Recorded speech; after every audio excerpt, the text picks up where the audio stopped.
ang Ebanghelyo sa iyo. Ngayon ikaw, Kristo.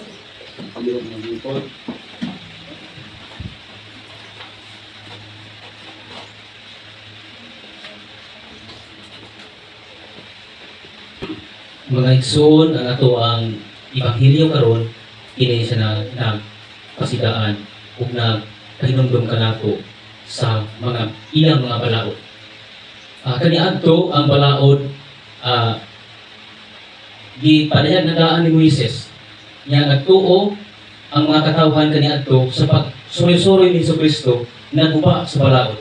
Apan giklaro ni Jesucristo na wala siya ni ani aron pag guba sa balaod. Kung dili iyahang gi hatagan kini o insaktong kahulugan o gipahimug-atan. Hinungdan sumala sa to ang ikaduhang nga pagbasa si Jesucristo sa iyahang pagwali o pagsuroy-suroy ilabi na gikatumo at tumusulod siya sa sinagoga. Hinungdan na siya gikasilagan sa mga tao. Kaya ang mga tao igo lamang nagsunod sa balaod ug nagtuman sa adlaw ipapahulay. Apan wala puy ang kahulugan niini. Hinungdan na si Jesucristo ihulog unta sa pangpanggali na nisulod sa sinagoga. Kay bisan gali kuno o adlaw ipapahulay siya nangayo man og masakiton. Hinungdan sa iyahang paghatag og kahulugan sa palaod sa Dios. Wala niya nasinati ang kalipay.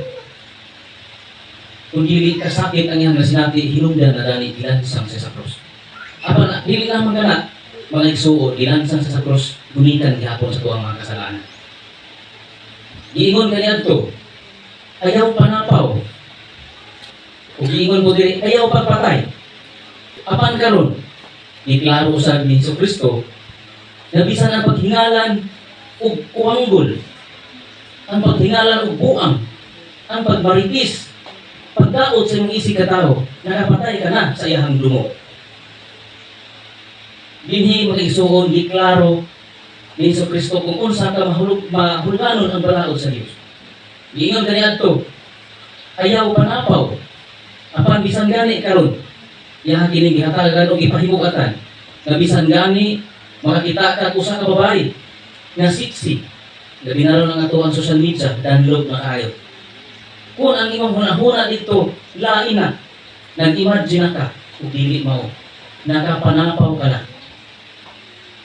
So, dili lamang dahil pagpanapaw nga kita makapangabit, pinaagi po dahil sa lutang hunahuna, pinaagi sa paglantaw, ilabi na sa mga malawan.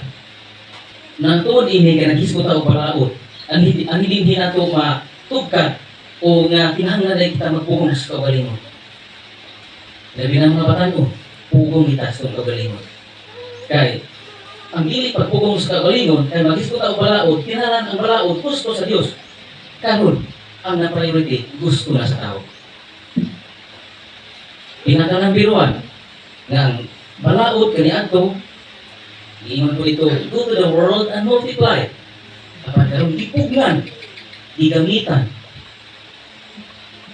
Dili na gusto sa Ginoo, gusto na sa tao. Pero mo kalain ha. Kini siya aduna tayo mabasa niini nga diin usa ka lalaki nga gipatulog ni Tamar. Nga pagtulog niya ni Tamar, wala siguro siya ka gusto kaya ato, iyahang giwidro ang iyahang binhi. Gikalagutan siya sa Dios. Okay. O sa ato akong mga balaod, dili lamang ianang mga balauran, kundi balaod sa simbahan. Pinaka ng biruan, simbahan ang Dios. Matag Domingo. Usa mga igsuon ang balaod di ay daghan kaayo. Sama pananglit sa balaod sa simbahan. Ang balaod sa simbahan, balaod usab sa Dios. Anong balaod man sa Dios? Ihatag man ang authority sa simbahan. Iingon ni Jesucristo, ikaw Pedro, ibabaw nining bato, pagkatukuron ko ang akong simbahan. Imo akong igahatag ang mga yabi sa dinharian sa langit. Ang imong idili dinhi sa yuta, idili usab sa langit. Ang imong itugot dinhi sa yuta, itugot usab sa langit. Ang atong simbahan, uniktado ni San Pedro kasi ang unang pangulo. Tungod niya na ang atong mga balaod sa simbahan, angay atong sundot. pinaka-number 1 ang kining pagsimba matag Domingo. Pagkasalaan nagsimba sa tinuyok nga paagi, nakalapas ka na mortal nga sala. Gawas pa niya na sa mga adlaw tilimanan, pagpuasa, abstinence, o mga kanang Marian dogmas, hinaot mabalaan nato ni una, Immaculate Conception. Sa Immaculate Conception, bisan mo sa adlaw, kung Immaculate Conception, obligado ang mga binuyagan ng musimba o sa kanang kapalao. Ikaduha, ang ilaw na tawhan ni Jesucristo, December 5. Obligado kitang tanang musimba na. Kung dili ka musimba kay anang 24 sa gabi, nag-overhang, nahang-over ka. Dili, tinuyok na ka na. Kay, umingon na, di na ako lang kuyuha kay nahang-over man ko, pero niinom ka. Nakalapas ka, mortal. Ikatulo, ang January 1 na pagsimba, dili na palihi na. Ang simbahan Katoliko wala magtulo og lihi-lihi. Kundi ang atoang gikasaog ang atoang pagsimba o pagsaulog sa January 1 mao ang pagsaulog sa pagkainahan ni Maria. Theotokos means God-bearer. Mao ka lang nagsuon. Kung ang atoang ebanghelyo karon naglakbit po kini sa pagkakadunay hustisya, nakabayran, bayran ang imong sala. O pasabot, adunay kung adunay prisuhan dinhi sa yuta, adunay ko'y prisuhan sa langit. Mao kana ang hustisya sa Ginoo. Tungod kay giingon sa ebanghelyo. Sumala ilapit na ko ang sa pinadayag 21:27. Walay makasulod sa langit nga mahugaw. Nan kaya ang tao tanan makasasala. Usaon ang pagsulod niini. Tungod niya na nanugna ang atong doktrina ang purgatorio dali linisanan sa mga kalag na adunay mga abog na ginagmay sa ilahang kalag. O ano po yung atong mga igsuunan na dili mo tuog purgatorio? Dili mabasa sa Biblia. Apan at mga igsuon, kung dili ka mo tuo sa word ng purgatorio, tuuhi ang lugar na linisanan sa mga kalag. Kaya ang panahon na si Jesucristo, nagwali siya sulod sa bilangguan sa mga kalag. Kung sa maning bilangguan na, dili ni siya impirno. Tungod kaya ang tao nga na impirno, himpit naman nilahang kalaglagan. Nunid na sila walihan. So naadi ay lugar na iimprisuhan pa o kung linisanan. Adunay usa ka istorya. Adunay duha ka managigala, ang usa protestante, ang usa katoliko. Nagbakta sila sa layong dapit, nagbaklay sa taliwala sa kainit na panahon. Abog ugod sa paliha nga mga pugaw sa kadalanan. Samtang nahiabog na sila sa balay sa katoliko. Diha na mahuway sila o paandam sa katabang ang pagkaon nila kay gikan man sila sa biyahe. Pero before niya na, ano na sila iba nagsulti sa kadalanan? Niingon ang protestante. Brad, ako nagtuo ko nga, nagtuo mo og purgatorio. Apan alang ka na, kung ako ang maluwas na, kung ako ang mamatay na, dili na ako kinahanglan pang muagi og purgatorio. Likta na ako sa langit, kaya kita hinugasan na, pinaagi sa dugo ni Kristo. Kung ako sa Katoliko, Brad, ang hustisya sa Diyos nagdemanda na ang gagmay sala na imuhang nakuha sa kalibutan. Pagkahugasan mo kini, una ikaw musulod sa langit. Kaya sumala sa pinadayag ng iyon, ang iyon na wala may makasulod sa langit na mahugaw. Tuon man, abot sila sa balan. Pag ingon na sa Katoliko, Brad, mga una ta, ready na ang pagkaon na diandam sa kuang sulugoon. O ako na ako ang misis, magdungan kita o pangao.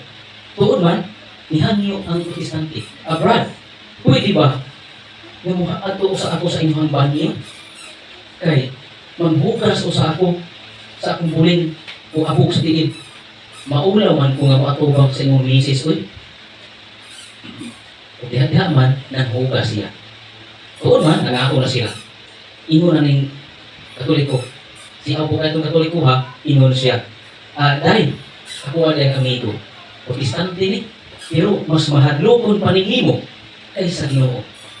Kaysa Ginoo, kung mamatay na siya, di naman siya kinapagpugas siya ang pagalingon. Breaktan mo siya katubang sa Ginoo. Apan karon, mas mahadlokon pa sa nimo. Nagkinahanglan sa paglimpyo, una siya makatubang kanino. Diha-dihaan mo na huna sa protestante. nakahigmata siya. Jadi ikinahanglan gaya-gaya kita maglimpyo. Una kita matubang sa halangdon ng Ama. Pagtulunan, ang ato ang pagkinabuhi diri sa kalibutan, mura kita og naglakaw usab sa kadalanan. Nagdili kini kaya nga ato na yung mga apo ko mga paswal sa itong kinabuhi. Hinungdan ni anak, ato kini isurrender kung ato kini ikumpisan. Aron kita na andam ng mga tubang sa kahitasan.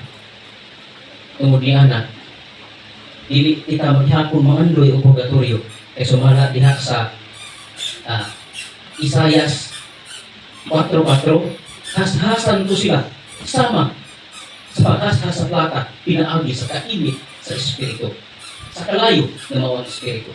Di ay ang purgatorio init, inungdan na kung ano na kita yung mga abog, ato ang ginagmay abog sa ang kalat, ato kanang hinahinaya o wala kumpisan. Inungdan na kung nakakita sa ito ang mga state of sin, example, ano na kay mortal sin. Kung saan nato pag-determine na itong sala mortal, kung saan nato pag-determine na itong sala venial, dapat makabalo kita na ini. Ang mortal, kanang sala na imong gituyo sa nakabalo ka. Ang venial, sala na wala ninyo gituyo. Karon pagtulong na kita mga giya na dili kita makasala o mortal. Usap mga igsuon ang ato ang pagkinabuhi sa kalibutan, samara na nagbaktas kita sa kadalanan, sa di ikalitiyan na kita magkaabog. Hinungdan na kung dili nato hinahinayan o kuha ang atong abog sa kalat, mahimo kanina ko kung mo'y makababag ka nato, hinungdan inon sa Ebanghelyo na kung pagabayran mo ang imuhang sala sa langit. Una kita mo atubang sa kahitasan, kay ang ato ang kahitasan, ang atong Ginoo, stricto kaayo, kay siya palaan man. Busa kita magpalaan usap, sumala sa Ebanghelyo ni Jesus Cristo.